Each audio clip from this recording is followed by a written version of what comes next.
Life बहुत complicated चीज है, ये बहुत सिंपल है। कहना मेरा यही है कि इसको जो लोग जितना आसान समझेंगे उनके लिए ये उतनी ही आसान, और जितना उसे कठिन या मुश्किल समझेंगे उनके लिए ये उतनी ही कॉम्प्लिकेटेड होगी। जैसे आप अपनी सिचुएशंस को हैंडल करते हो उसी तरीके से ये आपको डील करती है, यानी आपको टैकल करने के प्रयास करती है।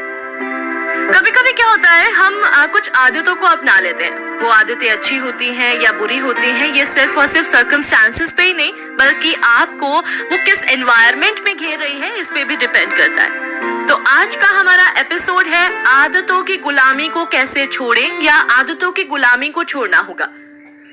लाइफ को अगर खुलकर जीना है तो यकीन मानिए किसी भी आदत के आप काबू में ना आए।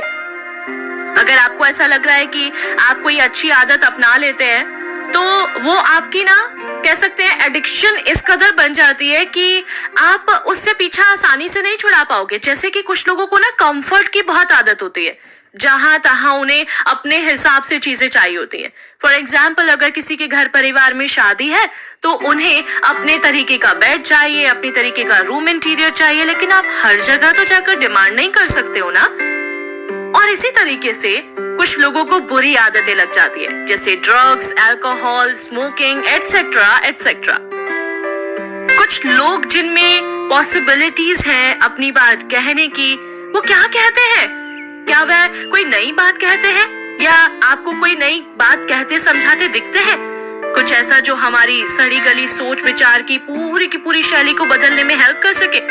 तो गाइस, आज हम हर एक दृष्टिकोण से इस आदत की गुलामी को छोड़ने का प्रयास करेंगे। आदत सिर्फ खाने की, उठने की, बैठने की, कंफर्ट की या ड्रग्स या अल्कोहल की नहीं होती, और भी बहुत चीजों की आदतें होती हैं। अपने एनवायरनमेंट को बदलने का प्रयास, अपनी सोच को बदलने का प्रयास, अपने आप को हर मोमेंट पर मैं ऐसा हूँ, मैं वैसा हूँ, मुझे नहीं बदलना है कहने की आदत को बदलना।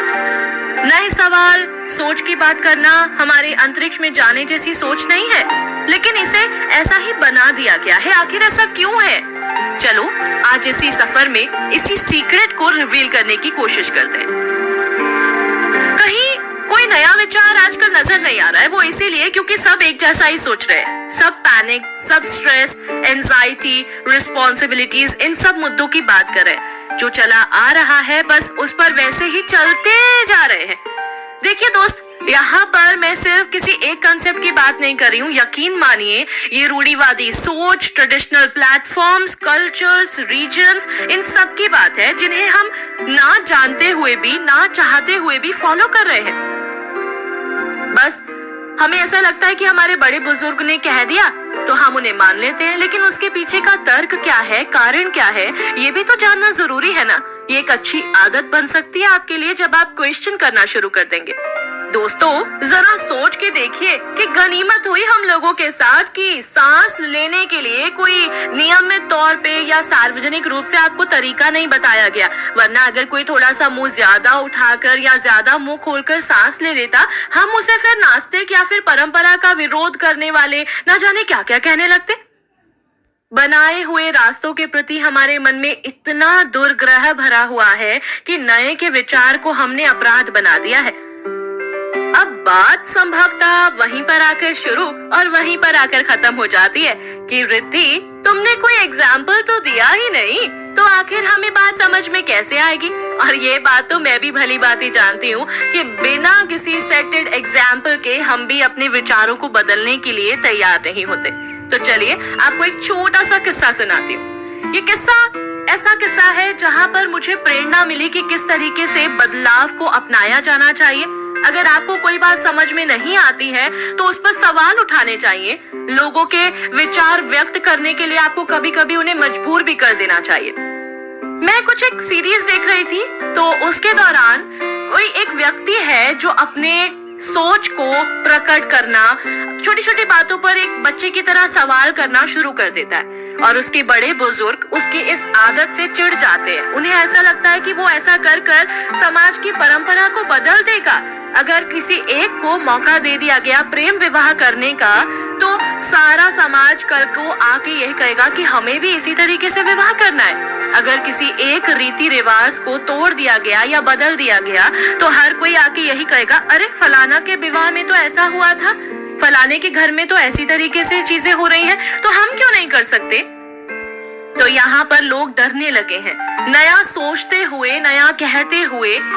खास तौर पे अगर हम इंडिया के अपने विलेजेस, शहर, सोसाइटी में शादियों के तौर तरीके को देखें, बारातियों, घरातियों का व्यवहार देखिए, कितना ज्यादा हम आडंबर करने लगे हैं ना। इसकी इंतहा तो देखिए, हमें ये नहीं दिया, हमारा तो ये विचार है, हमारे तो ऐसी ट्रेडिशनल कल्चर चलती आ रही है, आपने इसका फॉलो नहीं किया रूल को, ये ट्रेडिशन आपने तोड़ दिया।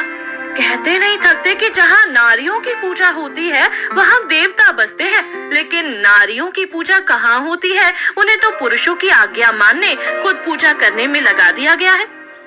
अधिकार जैसे पुरुष की ना संपदा बन चुकी है।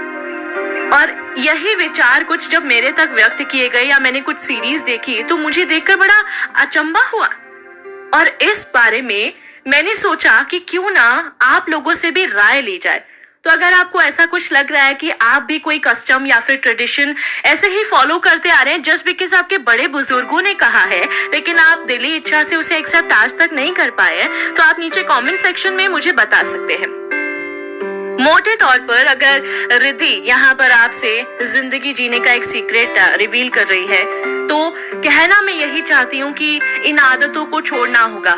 जो चीजें आप एक्सेप्ट नहीं कर सकते हैं, जो चीजें गलत हैं, उनको सही बोलना कोई गलत बात नहीं है। आपके बड़े बुजुर्ग, आपके घर परिवार वाले ये बातें आपको परंपरा कहकर समझाएंगे। कुछ लोग तो इसे संस्कार का नाम भी दे देते हैं, लेकिन मैं इसे केवल खराब, गली और ऐसी आदत को मानती हूँ जो कभी ना पीछा छोड़ने वाली है। जो एक बार आपके सिर से लग गई तो आप इसका साथ कभी नहीं छोड़ पाएंगे। से फॉर एग्जाम्पल मेरी फैमिली में भी कोई अभी रिसेंटली एक मैरिज फंक्शन था जहाँ पे लड़के वालों ने डिमांड की थी दहेज की। उन्होंने इसको प्रथा का नाम दे दिया था और उन्होंने इसे ऐसे कहा कि अरे लड़की को तो आप तोहफा दे रहे हैं ना, ये दहेज कहाँ है, ये तो बस रीति रिवाज है, निभाने पड़ते हैं। तो आपने एक और अगर कदम इसके खिलाफ नहीं उठाया तो ये आपके आने वाले समय की भी परंपरा बन जाएगी। दोस्तों, हम समाज के रूप में नया रास्ता बुनने की जगह एक ही लीक पर चलते रहने को कहीं ज्यादा इम्पोर्टेंस देते हैं, और इसलिए हमें अपनी सड़ी गली सोच, आदतों से आगे निकलना होगा, जो कि हम नहीं कर पा रहे हैं। आज हमारे पास बहुत समय है इन सब चीजों पे विचार करने का, ज्यादा सोचने का, और मुझे लगता है कि इस पे अगर आप अपने फैमिलीज में, अपने रिलेटिव से, किसी से भी ऑफिशियली सोशल प्लेटफॉर्म पर राय लेंगे या डिस्कस करेंगे तो एक अच्छी सी यूनिटी आपको मिल पाएगी और लोगों के ज्यादा से ज्यादा विचार जानने को आपको मिल पाएंगे कि वो क्या सोचते हैं। जो चला आ रहा है बस वही चलता आ रहा है। आपका ये फर्ज नहीं बनता कि आपकी सदी का, आपके जनरेशन का एक नया कल्चर हो, एक नया ट्रेडिशन हो। समय के साथ ये चीजें बदली जाए। हमें क्या पता कि किस तरीके से इन परंपराओं की शुरुआत हुई थी और किस वजह से हुई थी, इसके पीछे का कंसेप्ट क्या था। और जैसा कि हम जानते हैं, हमारे बड़े बुजुर्ग एक ऐसे समाज से आते हैं, एक ऐसे समय से आते हैं जहां पर सब कुछ बहुत सिंपल था, कोई कॉम्प्लेक्सिटी नहीं थी, कोई इतनी ज्यादा टेक्नोलॉजी नहीं थी, कोई हाईफाई डिमांड नहीं थी। लेकिन फिर भी आज का समय अलग है। ऐसा करते रहना क्यों जरूरी है, ऐसा क्यों करते रहना चाहिए, इसका कोई ठोस जवाब हमें नहीं मिलता है। और नहीं होने के बाद भी इसके मूल में हमारे समाज को पूरी तरीके से एक विश्वास रूप से फॉलो किया जाता है। आई डोंट नो कि कब और कैसे हम इन चीजों से पीछा छुड़ा पाएंगे, इन आदतों को ना कहना शुरू करेंगे। ये बिल्कुल वैसे ही आदत है जैसे कि आप कोई अल्कोहल कंज्यूम कर रहे हो। भले से ही आपको इसे परंपरा या फिर संस्कार के नाम पे ही थोपा जा रहा है, लेकिन आप इन चीजों के एडिक्टेड बन रहे हो।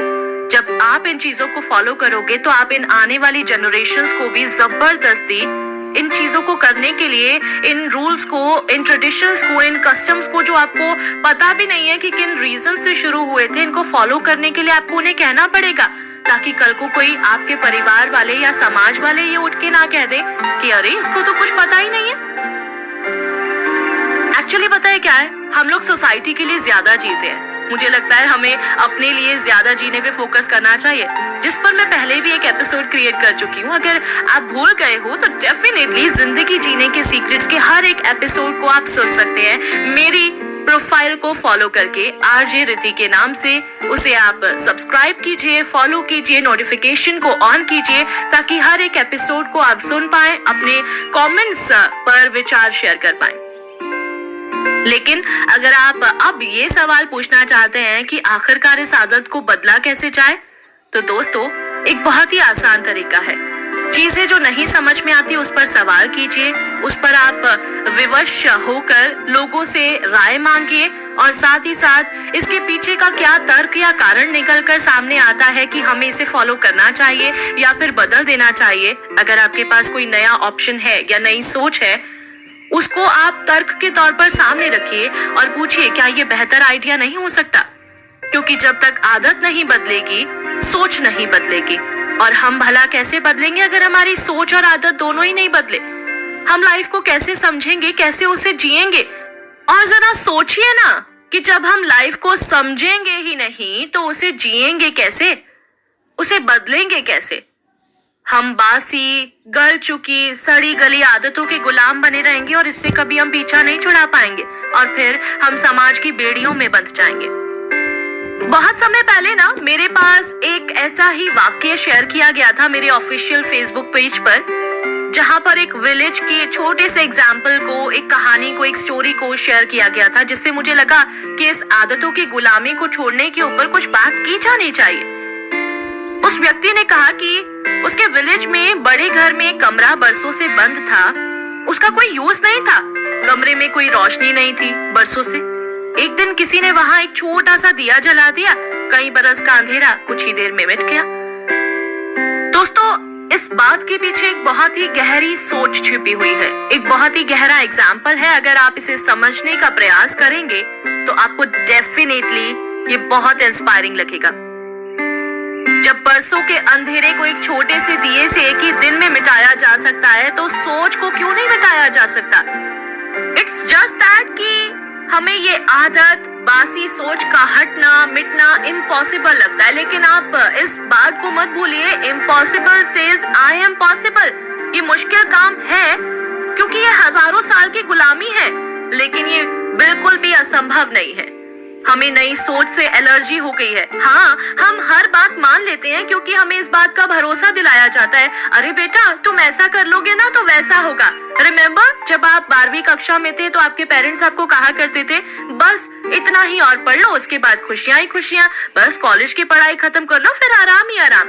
लेकिन उसके बाद आप जॉब, फिर शादी, फिर बच्चे, फिर जिंदगी जीने, फिर उनकी ख्वाहिशें, इनकी रिस्पॉन्सिबिलिटीज में बनते चले गए, जस्ट बिकॉज आपने अंधा विश्वास किया है किसी बात पर। लेकिन जब तक आप चीजों को प्रैक्टिकल नजरिए से नहीं देखेंगे, आदतों की गुलामी नहीं जाएगी। हम हर बार इसी तरीके से बातों को मान लेते हैं और हमारी इन्हीं आदतों का फायदा उठाया जाता है। सामने वाला भी आपको यही कहता है, देखो अब मैं इसको कैसे पलकों पे बिठाकर एकदम धड़ाम से नीचे उतारूंगा। गाइस, सिंपल सी बात ये है कि हम दूसरों का सहारा लेने में ना बहुत उस्ताद हो गए हैं। हमें बिल्कुल सब कुछ ना तैयार चाहिए, परोसा परासा, और हम खुद से कुछ भी मेहनत करने के लिए, एफर्ट लगाने के लिए तैयार नहीं है। इसलिए हमने ना सोचना छोड़ दिया है, क्योंकि हमें पता है अरे ये चीजें तो बदलेंगी है नहीं, कोई मेरी सुनेगा है नहीं, इसलिए हम बात ही नहीं करते। सबसे ज्यादा सुख हमें फॉलोअर बनने में मिलता है। तो इसीलिए अपना लाइफ का जीने का पैटर्न जो है आपको बदलना होगा। अगर आप लिटरली कोई सीक्रेट ढूंढने की सफर पर निकले हैं, अगर आप वाकई अपनी जिंदगी को बदलना चाहते हैं, अगर आप सच में उसमें कोई बदलाव लाना चाहते हैं, तो सबसे पहले अपनी आदतों को बदलना होगा। अपनी लाइफ को एक ऐसा रास्ता दिखाइए जो आपका खुद का बनाया हुआ हो, ना कि आप किसी को फॉलो करें। दूसरों के दिखाए रास्ते से आप जीते चले जाते हैं, आप अपने सारे डिसीजंस दूसरों के कहने पर लेते चले जाते हैं। लेकिन एक बार सोच के तो देखिए कि आपके विचार का क्या, यानी अब तक जितनी भी जिंदगी आप जी रहे हैं, आपने अपने जीवन की गाड़ी का जो ड्राइविंग सीट है वो किसी और के हाथों में दे रखा है। दूसरों का विचार उठा लेना, नकल कर लेना, उस पर भरोसा कर लेना, ये हजारों बरसों की आदत है। आखिर कैसे बदलेगी ये आदत? चलो इसी बात पर एक छोटा सा और किस्सा सुनाती हूँ। मेरे दोस्त के फादर हैं, वो अक्सर ड्रिंक करने के लिए, शराब के लिए कोई ना कोई अट्रैक्टिव बहाना तलाशते रहते हैं। उनकी ठोस समझ है कि शराब मानसिक खुराक के लिए बुनियादी चीज है। उनका स्ट्रेस, उनका एंजाइटी सब उससे दूर हो जाता है, क्योंकि उनको ऐसा लगता है कि और कोई उन्हें समझ नहीं पाता है। बस उनको शराब पिला दो और उसके बाद वो सो जाएंगे और उनकी दुख और टेंशन जो है बिल्कुल खत्म हो जाएगी। तभी एक दिन अचानक डॉक्टर के पास उन्हें जाना पड़ा, क्योंकि उनकी लीवर को इन्फेक्टेड होता देखा गया। उन्हें लगातार वॉमिटिंग हो रही थी, वो शराब अब झेल नहीं पा रहा था उनका शरीर। तो उन्होंने डॉक्टर को जब दिखाया तो डॉक्टर ने उन्हें कहा कि भाई शराब को बंद करना पड़ेगा, नहीं तो आपके जीवन पर बात आन पड़ेगी। तब भी उन्होंने ये तर्क दिया, अरे यहाँ के डॉक्टर के बस की बात नहीं है मेरी शराब छुड़ा पाना, इन्होंने कुछ गलत ही ऐसा ही देख लिया होगा। उन्होंने कहा कि हमें ना बाहर के डॉक्टर से कंसल्ट करना चाहिए, कोई छोटे मोटे डॉक्टर का इलाज उन्हें नहीं चाहिए था। तो उन्होंने यहाँ पर भी एक बड़ा बहाना बना दिया। वो अपनी आदत से पीछा छुड़ाना नहीं चाहते थे सिर्फ इसलिए। तो कई डॉक्टर्स से पता किया गया, सभी बड़े बड़े डॉक्टर्स को खोजा गया और अव्वल दर्जे की शराब से कोई नुकसान नहीं होने वाला ऐसा तर्क वो हमें देते रहे। और वो ड्रिंक करने पर या शराब पीने पर इस कदर फिदा है कि उनकी शान में कोई भी गालिब से नीचे बात नहीं होती है। ये अकेले उनकी नहीं, भारतीय समाज की लत है। हम आदतों को बदलते नहीं, छोड़ते नहीं, तब भी नहीं जब सवाल हमारी लाइफ पर रिस्क का आ जाता है, जो हमें सबसे प्रिय होना चाहिए और है भी। हाँ, उनके लिए ये एक लुभावने तर्क जरूर कर लेते हैं, अरे कुछ नहीं होगा, मैं तो अभी 100 साल जीऊंगा, इतनी जल्दी नहीं मरने वाला, काइंड ऑफ सिचुएशन। अरे कम से कम अपनी लाइफ के लिए अपने तर्क तो लाइए। उसके लिए भी दूसरे की मिसाल आप यूज करते हैं, जैसे गालिब, मिर्जा और गुलजार साहब। तो इसीलिए आप सबसे अनुरोध है कि आदतों की गुलामी छोड़ दीजिए, अपने खुद के नए रास्ते बनाना शुरू कीजिए। सबकी सुने लेकिन करे वही जो आपकी सिचुएशन के हिसाब से आपको सही लगे। कभी कभी अपने आप से मुखातिब होना हमारे लिए बहुत इम्पोर्टेंट होता है। उनके साथ बैठना, समझना, सुनना इम्पोर्टेंट है, लेकिन कभी भी किसी भी बात के साथ बह जाना सही नहीं। अब आप नदी किनारे जाते हैं, नदी के सामने आपको अपने पैर डालकर बैठना, उससे खेलना, उससे ठिठोली करना अच्छा जरूर लगता है। नदी बहती रहती है, लेकिन इसका ये तो मतलब नहीं ना कि आप नदी के साथ बह ही चले। आपको अपनी सीमा पता होती है, आपको ये पता है कि नदी का काम ही है बहना। पानी अपनी गति से आगे बढ़ता जाएगा, अपना खुद का रास्ता बनाएगा, पहाड़ को चीरेगा, काटेगा, अपनी खुद की मंजिल, अपनी खुद की दिशा तय करेगा। तो जब आप नेचर से इतना लुभावना फील करते हैं, अट्रैक्टिव फील करते हैं, आप उसकी हर एक चीज को समझते हैं, तो इस बात को भी आपको समझने का प्रयास करना चाहिए अंततः कि जब पानी अपना रास्ता बना सकता है, जब वो अपनी दिशा निर्देशित कर सकता है, जब वो अपने हिसाब से अपने अस्तित्व को बना सकता है, मिटा सकता है, तो हम मनुष्य होकर क्यों नहीं कर सकते। पानी कभी भी किसी का पीछा नहीं करता, पहाड़ काटकर अपने खुद की मंजिल, अपने खुद के रास्ते बनाता है, अपना खुद का झरना क्रिएट करता है। कभी भी किसी में जाके विलीन होना उसकी इच्छा नहीं होती, वो किसी की आदतों की गुलामी नहीं करता। बूंद अपना अस्तित्व खुद तय करती है कि उसे कहाँ बरसना है और कहाँ अपने अस्तित्व को मिटाना है। इसी तरह से हम मनुष्य को भी जीवन जीने के अगर नए नए आइडियाज चाहिए, कुछ स्ट्रैटेजीज बनानी है, कुछ सीक्रेट्स क्रिएट करने हैं, कुछ पुराने आदतों को छोड़ना है, उनकी गुलामी करना बंद करना है, तो हमें जीना सीखना होगा। सबसे पहले इम्पोर्टेंट दोस्तों यही है कि आप हर चीज को हाँ कहना बंद कर दीजिए। जो चीजें नहीं समझ आती हैं उस पर सवाल कीजिए। आप बिल्कुल कुछ नई चीजों की खोज कीजिए, जो अपने विचार हैं उसे समाज के साथ व्यक्त कीजिए। और इसके लिए आपको ज्यादा दूर जाने की जरूरत नहीं है, आप घर बैठे ऐसा कर सकते हैं। आपके पास इतना सॉलिड प्लेटफॉर्म है, सोशल मीडिया का प्लेटफॉर्म, जो चाहे तो रातों रात किसी को राजा बना दे, तो चाहे रातों रात किसी को रंग। तो अब इसका फायदा कैसे उठाना है, कैसे दुनिया की सोच को बदलना है, ये सिर्फ और सिर्फ आप पर निर्भर करता है। यह था हमारा आज का जिंदगी जीने का सीक्रेट। आदतों की गुलामी को छोड़ना होगा। आपको कैसा लगा ये एपिसोड? आप कमेंट सेक्शन में जरूर मुझे बताइएगा। साथ ही साथ भूलिएगा नहीं मेरे चैनल को, मेरे शो को सब्सक्राइब करना, ताकि आपके लिए मैं लेकर आती रहूं एक से बढ़कर एक ऑडियोज, एपिसोड्स और कहानियां।